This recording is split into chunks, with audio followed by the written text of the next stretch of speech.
to Manchester, to anybody watching, to the world really. On the 22nd of May 2017 at approximately 10:38 p.m, Manchester Evening News Arena was hit by a vile human being who plotted and executed a terrorist attack in the UK, in my city, the city that I love, that I was born and raised in Manchester, and took the lives of innocent children, family members, elderly in the process, and injured many more. Did they deserve this? Not at all. A lot of people say, oh, it's due to foreign policy. It's due to what's happening in Syria. What happening in Syria was not the cause of them young children. It had nothing to do with them. They are innocent children that went to a concert to enjoy themselves, listen to music, dance with their friends, and try to live life the way it should be. Fun, together. But this vile person decided to take their lives before they were due to be taken. They had so much to still see and do in their lives: study, get a job, go to university or make more friends, get to know more people, understand the world, see the world, and you took that from them. If you don't like living in this country, if you are following any other sort of religion and you don't like certain policies, certain way people dress, certain way people eat and what they eat, then you're free to leave. No one is keeping you in this country if you want to follow certain laws. Whether that be Sharia law or Christian law, any type of laws that aren't the land of the law. In regards to what the police law, the law system itself, if you don't agree with it, then you can move. No one is stopping you and telling you to stay. Now, I've seen a lot of Facebook racial hatred towards Muslims. Now, I don't mean, Islamophobia wise. I understand Muslims, or Muslim or Islam is not a race, it's a religion. But you identify that by certain skin tone. I also feel sorry for my Indian friends and my Sikh friends who have got nothing to do with Islam or being a Muslim, but will be attacked based upon their skin tone, because people don't know the difference between an Indian or a Pakistani or a Sikh or a Bengali. They just see brown and the beard and the skin tone and attack on that basis. And a lot of people have been saying that we need to do this and we need to attack Muslims and we need to sort these problems out with violence. It's not going to work. It really isn't. A lot of people have also said the Muslims community should get together and do something about this. I understand that people are frustrated and angry, but what do you expect Muslims to actually do? You don't know if your next door neighbour is a terrorist, or you don't know if your next door neighbour is a groomer or a paedophile, whether you live in a white society, an Asian society, whatever type of society you live in. You don't know what your next door neighbour is doing or the person across the street is doing. You only know what's happening within your own household. And I agree, if somebody knows what's going on in their own household, they should tell the authorities 100%. It's the right thing to do, whether they're your brother, sister, mother, father. If they're planning to hurt somebody, you tell the authorities immediately as soon as you find out, so the police can take action and save people's lives and save the innocents' lives. And as I said previously in this video, any child dying, whether it be in Europe, whether it be in Syria, they do not deserve death.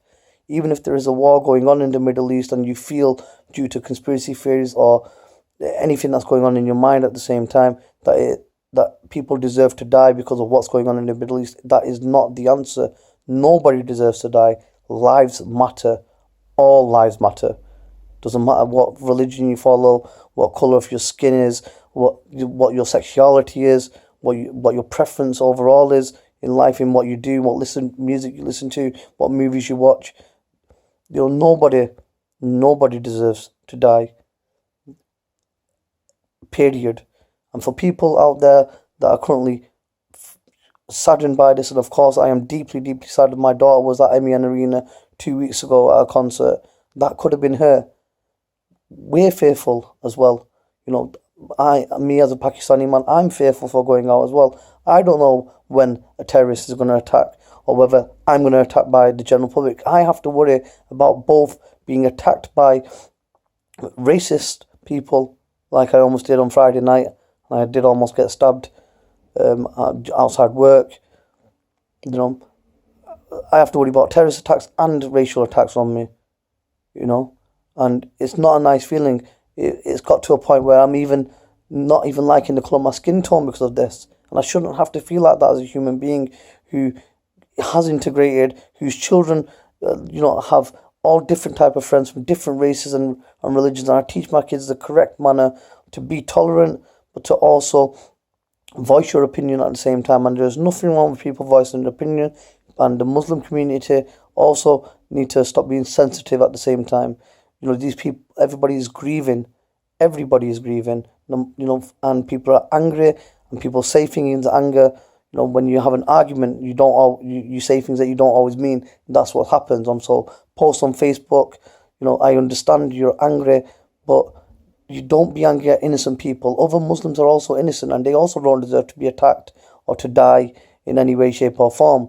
These people who are causing these atrocities around the world, they're brainwashed. There is something mentally wrong with them.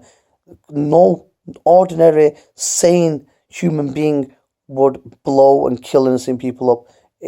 It's beyond imaginable. I can't understand how they think that this is the right thing to do.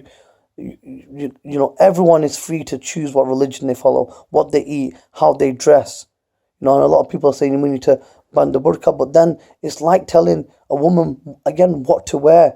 How would your mother like you, or your daughter like you, or your wife like you telling them what to do and what to wear? You say it's sexist to do that. So this is also unfair to innocent Muslim women who choose to wear what they want to wear. Of course, if they're being oppressed at home, that is a different matter. But if they choose to wear the headscarf, just like nuns, if they choose to wear, the veil, I agree. It shouldn't be worn in public places, in banks, in airports, shopping malls, for security purposes. I can understand because people are scared at the moment, So I agree with that. But if they want to wear it while they're walking down the street in general, in their own neighbourhood, their own area where they feel comfortable, then that should be allowed, and there shouldn't be any hatred in regards to that side of things. And to everybody, we're only going to get this one chance to live. We have to unite, because if we don't, the war is already lost. What these people actually want is to keep on causing these massacres around the world until the world and the people of the world start hating each other and start killing each other in the middle of the street. That's when their job is complete, and they will stop doing what they're doing, because we'll just destroy ourselves. And we can't do that. We need to stand united, whether you're Christian, Buddhist, atheist, Hindu, Sikh, any type of religion, any type of race, whether you're Caucasian, whether you're brown skinned, whether wherever you're from in the world, we need to get together. And that's the only way to defeat this, not by hating each other. It's not the way forward. Where's it actually going to get us? It's either going to get us put in jail, or we're going to be killed ourselves. Is it worth it? No. Talk to each other. Try to understand each other. Your stranger, your best friend at one point was a stranger until you got to know them. That's when he became your friend. If you don't get to know people, then we're not going to move forward in this. And we have to work together, because the more of us that there is together, the more intelligence we can gather as people as well. If we keep closed net, it's not going to work. We need to all get along and then form, a community that's based upon love rather than hate, understanding rather than disagreeing. And then on that basis, we all will know what's going on, because we'll all know each other. There'll be more love in the world, and love will destroy hate. That is an absolute fact. Love will destroy hate.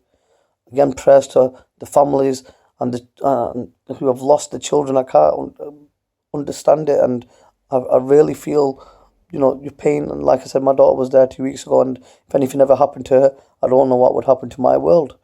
And so I can't even imagine, or I don't want to even say I understand, because it's not happened to me, so I can't really understand.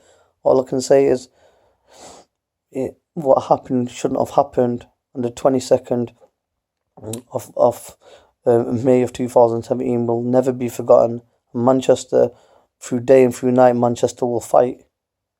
Peace.